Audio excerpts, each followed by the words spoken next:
I only have 5 minutes, so I'm going to get right to it. Second trimester D&E abortions performed between roughly 14 and 24 weeks of gestation. Your patient today is 17 years old. She's 22 weeks pregnant. Her baby is the length of your hand plus a couple of inches. And she's been feeling her baby kick for the last several weeks, but she's asleep on an operating room table. You walk into that operating room scrubbed and gowned, and after removing laminaria, you introduce a suction catheter into the uterus. This is a 14 French suction catheter. If she were 12 weeks pregnant or less, basically the width of your hand or smaller, you could basically do the entire procedure with this. But babies this big don't fit through catheters this size. After suctioning the amniotic fluid out from around the baby, you introduce an instrument called a Sofer clamp. It's about 13 inches long. It's made of stainless steel. The business end of this clamp is about 2.5 inches long and a ½ inch wide. There are rows of sharp teeth. This is a grasping instrument. When it gets a hold of something, it does not let go. A D&E procedure is a blind abortion, so picture yourself introducing this and grabbing anything you can blindly and pull, and I do mean hard, and out pops a leg about that big, which you put down on the table next to you. Reach in again, and pull out an arm about the same length, which you put down on the table next to you. And use this instrument again and again to tear out the spine, the intestines, the heart and lungs. Head on the baby that size is about the size of a large plum. Can't see it, but you pretty good idea you've got it if you've got your instrument around something and your fingers are spread about as far as they go. You know you did it right if you crush down on the instrument and white material runs out of the cervix. That was the baby's brains. Then you could pull out skull pieces. And you have a day like I had a lot of times, sometimes a little face comes back and stares back at you. Congratulations, you just successfully performed a second trimester D&E abortion. You just affirmed her right to choose. There was a very contentious committee hearing yesterday when Fairfax County Delegate Kathy Tran made her case for lifting restrictions on third trimester abortions as well as other restrictions now in place. And she was pressed by a Republican delegate about whether her bill would permit an abortion even as a woman is essentially dilating, ready to give birth. And she answered that it would. No, the DNC, the Democratic platform, they are pushing abortion up until birth. Wow. Don't believe me? Here's Delegate Kathy Tran talking specifically about the abortion bill. Late in the third trimester, could a physician perform an abortion if he indicated it would impair the mental health of the woman? Or physical health. Okay. Okay. I'm talking about the mental health.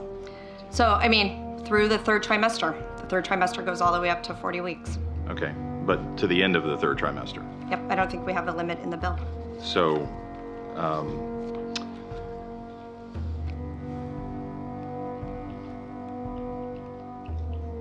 where it's obvious that a woman is about to give birth, she has physical signs that she is about to give birth, would that still be a point at which she could request an abortion if she was so certified?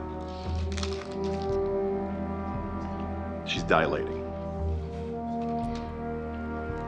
Mr. Chairman, that would be a decision that the doctor, the physician, and the woman would make. I understand that. I'm asking point. if your bill allows that. My bill would allow that, yes. That means a baby, by the way. Yeah. We're not talking about a clump of cells. We're not talking about a zygote. She's saying mental. She tries to, this is what happens, right? She tries to redirect it, or physical health. He goes, okay, but there's also mental health. We agree on physical health. If a mom is going to die at that point, if both beings are going to die, obviously you take the lesser of two evils in that scenario. I understand it as a reasonable argument. I don't want to get into that right now. Yeah. But the broader exception is mental health. Yeah. So she goes, physical health. What about mental health? Physical health. What about mental health? And she refuses to say a baby. It's up until it comes out of the birth canal. Now they just go in and kill the child, and then you birth the baby 2 days later, okay? So you're still going through all of the birth, you're doing that, but you're birthing a dead baby. And think about that, you're delivering the child. You're just delivering the child after it died. Right, but so you're you could saying easily deliver the child alive and then give it up for adoption. Their excuse is, well, it might be emotionally distressful for the woman. This is just leading us to murder children. Children. You know, when we talk about third trimester abortions, these are done with the consent of obviously the mother, with the consent of the physicians, more than one physician, by the way. And it's done in cases where there may be severe deformities, there may be a fetus that's non-viable. So in this particular example, if a mother is in labor, I can tell you exactly what would happen. The infant would be delivered. The infant would be kept comfortable. The infant would be resuscitated if that's what the mother and the family desired. And then a discussion would ensue between the physicians and the mother. So I think this was really blown out of proportion. It was, hold on a second. Is it, what happened to non-viable? Yeah. He literally says non-viable in the first half and says, by the way, then we might resuscitate the baby, feed it, give it a feeding, make sure that it's alive, and then leave it to die as we have a discussion. Yeah. What kind of a discussion? It's like, okay, listen, you have a baby right now who's been swaddled in blankets. It's in the next room. We'd like to see what kind of options you'd like to discuss, including our tiny casket special for only $5.99. Is that on the table? Well, the media attention is always directed for the fetus and the gory parts, if you will, of providing the procedure, when the really important thing is that we've been able to help this young lady get on with her life. She's planning to go on to school, and she doesn't have to take over the responsibilities of parenting. And here in just a very few minutes, we're able to facilitate her decision to not be a parent at this time.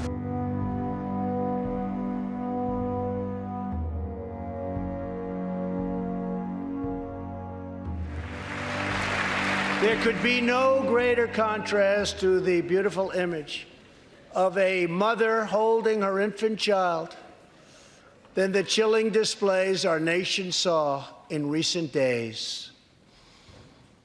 Lawmakers in New York cheered with delight upon the passage of legislation that would allow a baby to be ripped from the mother's womb moments from birth. These are living, feeling, beautiful babies who will never get the chance to share their love and their dreams with the world. And then we had the case of the governor of Virginia, where he stated he would execute a baby after birth. To defend the dignity of every person, I am asking Congress to pass legislation to prohibit the late-term abortion of children who can feel pain in a mother's womb.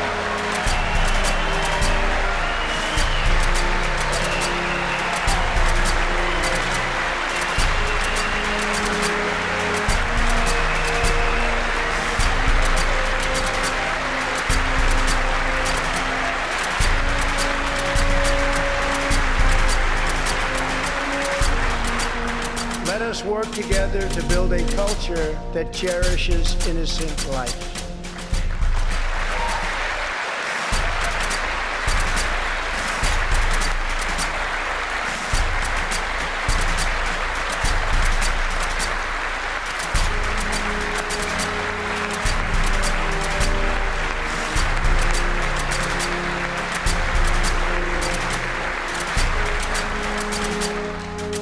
Let us reaffirm a fundamental truth.